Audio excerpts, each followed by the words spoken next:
SI Goud గారు కూడా add అవుతారు. ముందుగా జయరాం గారితో మాట్లాడదాం. జయరాం గారు, గుడ్ ఈవినింగ్ అండి. Good evening.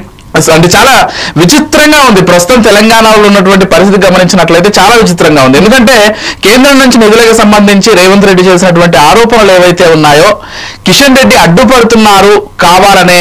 ఎందుకంటే పాత బస్తీలో మెట్రోకి సంబంధించి విస్తరణ పనులు కావచ్చు, అవన్నీ కూడా నా పేరు మీద క్రెడిట్ అవుతాయి కాబట్టి ఆ క్రెడిట్స్ రేవంత్ రెడ్డి అనేటువంటి వ్యక్తికి రాకూడదని తెలంగాణకి అన్యాయం చేస్తున్నారనేటువంటి విమర్శ చేశారు. గతంలో చాలా విమర్శలు చేసి ఉండొచ్చు, కాకపోతే అదే బీజేపీకి సంబంధించిన ఎంపీకి సంబంధించి ఇటువంటి విమర్శ చేయడంతో సరికొత్త రాజకీయ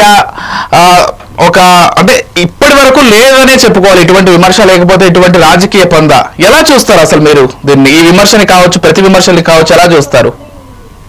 మీకు ప్యానెల్ లో ఉన్న మిత్రులకు, ఫోర్ సైడ్స్ న్యూస్ ప్రేక్షకులకు నమస్కారం. విజయ్ దీంట్లో రెండు విషయాలు చాలా కీలకంగా మాట్లాడుకోవాలి. రేవంత్ మాట్లాడుతున్న విషయాలు రేవంత్ కు ఏం అర్థం కావాలంటే, నాకు కృష్ణన్నతోని రేవంత్ నాకు మంచి మిత్రుడు, దాంట్లో డౌట్ ఏం లేదు. అంతకంటే కూడా నాకు ఇంకా గొప్ప మిత్రుడు కిషన్ అన్న చాలా సంవత్సరాలు చూస్తారు. దగ్గర హైదరాబాద్ లో కాలు పెట్టినప్పటి నుంచి కిషన్తో నాకు పర్సనల్ ఇంటిమెసీ ఉంది. పర్సనల్ గా కిషన్తో చాలా ఇంటిమెసీ ఉంది.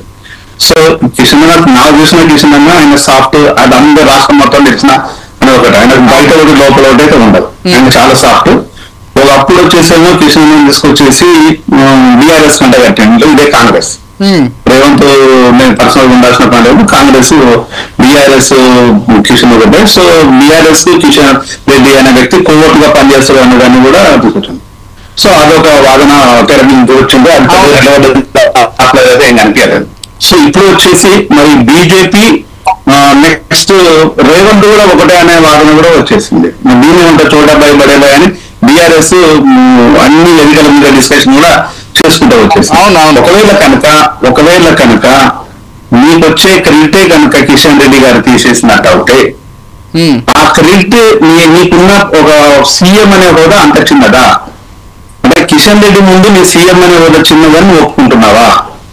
ఇక్కడ రాష్ట్ర ప్రజలు నిన్ను సీఎం గా కూర్చోబెట్టేస్తే నువ్వు మాట్లాడుకోవాల్సింది ఎక్కడంటే సెంట్రల్ గవర్నమెంట్ లోపల ఒక మినిస్టర్ మాత్రమే కిషన్ రెడ్డి అనే వ్యక్తి తప్ప మొత్తం వ్యవస్థను పూర్తిగా తన కంట్రోల్ చేసుకునే అంత శక్తి ఉందని అనుకోను. సో కిషన్ రెడ్డికి ఏ విధమైన శక్తి ఉంటుందంటే, రాష్ట్రానికి కావాల్సిన నిధులు నువ్వు మాట్లాడుకుంటూ తీసుకొచ్చేస్తే, నువ్వు కలిస్తే ఇలా ఈ తిట్ల పురాణం పక్కన పెట్టి కలిస్తే డెఫినెట్ గా కోఆపరేట్ చేసే శక్తి ఉంటుంది. ఇది నాకు కావాలనే శక్తి ఉంటుంది. మాకు కావాలనే దాన్ని డెఫినెట్ గా మాట్లాడుతుంటావు. కానీ నువ్వు ఒకవైపు మాట్లాడాలనుకుంటూనే ఆయన మాట్లాడక ముందే తీసుకురావడానికి నువ్వే చెప్తున్నావు.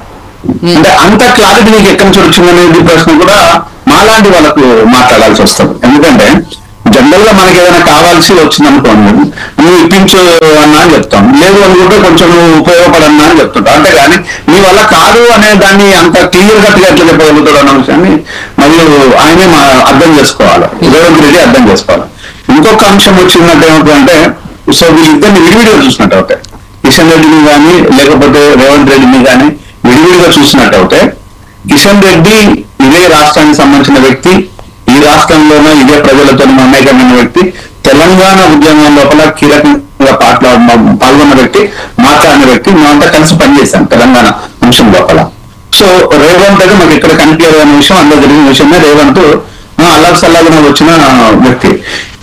ఈ రోజు మరి ఆ రోజు సుష్మా స్వరాజ్ గారు మాట్లాడేటప్పుడు కూడా చేసేటప్పుడు కూడా తెలంగాణ బీజేపీ నాయకులను దృష్టిలో పెట్టుకుని మాట్లాడారు. వీళ్ళని కాకుండా మాట్లాడలేదు కదా. మరి ఇది చేయగలిగితే అది ఆపగలిగే శక్తి ఉంటుంది కదా, దాన్ని ఏమంటాం? అంటే తెలంగాణ రావడానికి ఉపయోగపడ్డ బీజేపీ తెలంగాణ నిధులు తీసుకురావడానికి బీజేపీలో ఉండే ఒక నాయకుడు మీకు వ్యతిరేకంగా మాట్లాడుతున్నానని చెప్పడం అనేది మీ అసమర్థతనా, చేతగాంతనమా, తెలియతక్కువతనమా, లేకపోతే మీరు ఇతరులను కలుపుకోలేని తనమా అనే దాన్ని ఒకసారి మీరు ఆలోచించుకోవాలి. ఒక ముఖ్యమంత్రిగా ఉన్న మీరు ఈ రోజు కలుపుకొని పోవాల్సిన బాధ్యత మీ మీద ఉంది. మీరు ఆ 8 మంది ఎంపీలతో మాట్లాడుకుంటారా, లేకపోతే ఒక్కరితో మాట్లాడుకుంటారా, లేకపోతే బండి సంజయ్తో మాట్లాడతావా, లేకపోతే ఇంకొకరితో మాట్లాడతావా, లేకపోతే మోడీతో మాట్లాడతావా, అమిత్ షాతో మాట్లాడతావా? ఇక్కడ ఎవరికి అవసరం లేదు. అంటే జయరాం గారు, ఇక్కడ ఒక డౌట్, గతంలో బీఆర్ఎస్ వాళ్ళు ఏమాత్రం సఖ్యతగా లేరు కాబట్టే నిధులు రాలేదు. ఈసారి నేను పూర్తిగా సఖ్యతగా ఉంటాను, ఒక రాష్ట్రానికి కేంద్రానికి ఎటువంటి సంబంధాలు ఉంటాయో ఆ సంబంధాలన్నీ కూడా చాలా చక్కగా వ్యవహరిస్తానంటూ కూడా చెప్పుకొచ్చారు. మరి ఏమైంది ఆల్ ఆఫ్ సడన్? అంటే రేవంత్ రెడ్డి సఖ్యత ఉండాల్సిన అవసరం రేవంత్ రెడ్డికి ఉంది, కిషన్ రెడ్డి అనేది అవసరం లేదు.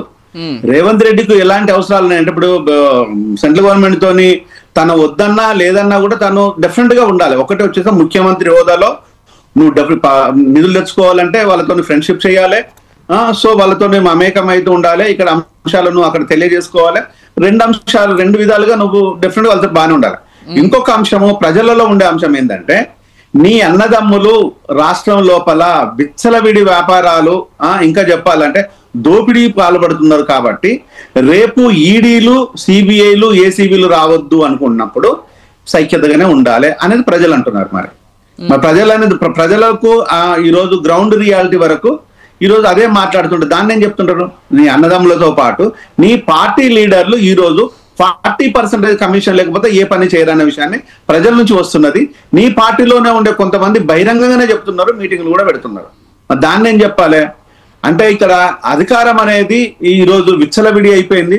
ఓవర్ డెమోక్రసీతోని అందరూ ఈ రోజు పెత్తందారులుగా మారిపోయి ఒకరు మినిస్టర్ అయితే మరొకరు ఇంకొకరు ఒక షాడో మినిస్టర్ గా ఇంకొక వ్యక్తి కుటుంబంలో ఒకరో ఇద్దరు వెలుగుతున్నారు అనేది బహిరంగంగా మాట్లాడుతున్నారు. మరి దాన్ని ఏమనుకోవాలి?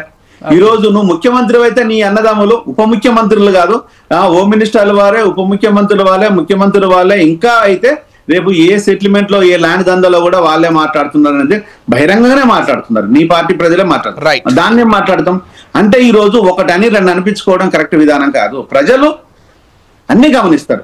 కిషన్ అన్న మాట్లాడేది గమనిస్తారు, బీజేపీ మాట్లాడేది గమనిస్తారు, కాంగ్రెస్ మాట్లాడేది గమనిస్తారు, రేవంత్ మాట్లాడేది గమనిస్తారు, నేను మాట్లాడేది కూడా గమనిస్తారు. ఇక్కడ మాట్లాడాల్సి వచ్చినప్పుడు డెఫినెట్ గా నువ్వు ఏం చెప్పదలుచుకున్నావు, నీ స్పష్టత ఏంది, నీకు ఏం కావాలి, చలో మోడీ కూర్చో.